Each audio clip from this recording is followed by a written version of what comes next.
కోనసీమ జిల్లా ద్రాక్షారామంలో ధ్వంసమైన స్థానంలో నూతన శివలింగాన్ని పునఃప్రతిష్ఠించారు.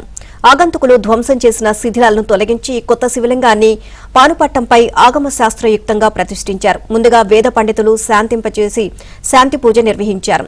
ప్రత్యేక పూజలు, హోమాలు చేశారు. దేవాదాయ, ధర్మాదాయ, పురావస్తు శాఖ, పోలీసు అధికారుల సమక్షంలో నూతన శివలింగం పునఃప్రతిష్ఠ కార్యక్రమం జరిగింది.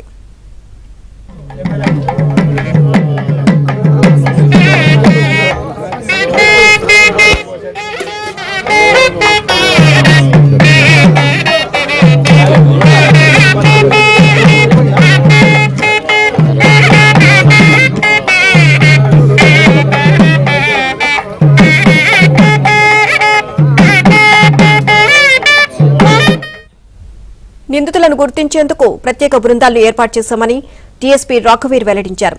శివలింగం పునఃప్రతిష్ఠ కార్యక్రమం శాస్త్రోక్తంగా జరిగింది అన్నారు. అపోహలను నమ్మవద్దని డీఎస్పీ సూచించారు. గ్రామంలో సప్తగోదావరి నది ఒడ్డున కపాలేశ్వర గట్టులో ఒక చిన్న శివలింగం, ఏదైతే రుద్రభూమికి దగ్గరలో ఉన్న శివలింగము ధ్వంసం చేయబడి గాయపడి గుర్తించడం జరిగింది. దాని మీద పోలీసులు వెంటనే స్పందించి కేసు రిజిస్టర్ చేయడం జరిగింది. అట్లనే మనము సీన్ ప్రొక్యూర్ చేసుకుని క్లోజ్ టీమ్ ని కూడా పిలిపించడం జరిగింది. క్లోజ్ టీమ్ క్లూస్ సేకరించి వెళ్ళడం జరిగింది.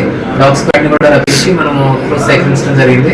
ఆ తర్వాత ప్రొసీజర్ ప్రకారము ఈ ఆలయ పూజారులు వాళ్ళ శాస్త్రోక్తంగా కూడా మళ్ళీ ప్రతిష్టాపన చేయడం జరిగింది, ప్రాణ ప్రతిష్ఠ చేయడం జరిగింది. ఈరోజు పవిత్ర దినం అని చెప్పి మనము పోలీసులు ఇన్వెస్టిగేషన్ లో భాగంగా సాక్షులు ఎవరైనా ఉన్నారా అని అనుమానితుల్ని విచారించడం జరుగుతుంది. అట్లానే వేరే ఏదైనా క్లూజ్ ఉంటే అవన్నీ కూడా అన్ని యాంగిల్స్ లో కూడా మనము దర్యాప్తు ముమ్మరం చేయడం జరుగుతుంది. మొత్తం రామచంద్రపురం సబ్ డివిజన్ లో ఉన్న ఎస్ఐసిఐస్ అంతా కూడా ఈ టాస్క్ లో రూటింగ్ చేసి 6 టీమ్స్ గా విభజించడం జరిగింది.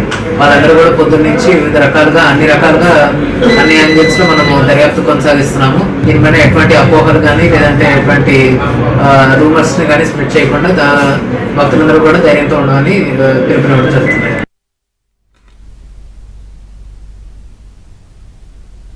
శివలింగాన్ని గుర్తు తెలియని వ్యక్తులు ధ్వంసం చేసిన ఘటనపై సీఎం చంద్రబాబు స్పందించారు. దేవాదాయ శాఖ మంత్రి ఆనంద్తో మాట్లాడిన సీఎం చంద్రబాబు ఘటనకు బాధ్యులైన వారిని గుర్తించి కఠినంగా శిక్షించాలని ఆదేశించారు. శివలింగం ధ్వంసం ఘటనపై తాను జిల్లా ఎస్పీ, కలెక్టర్తో పాటు జిల్లా మంత్రితో మాట్లాడినట్లు మంత్రి ఆనంద్ సీఎంకు తెలియజేశారు. నిందితులను గుర్తించేందుకు ప్రత్యేక పోలీసు బృందాలను ఏర్పాటు చేసినట్లు వివరించారు. కొత్త శివలింగం పునఃప్రతిష్ఠ చేసినట్లు సీఎంకు మంత్రి ఆనంద్ తెలియజేశారు.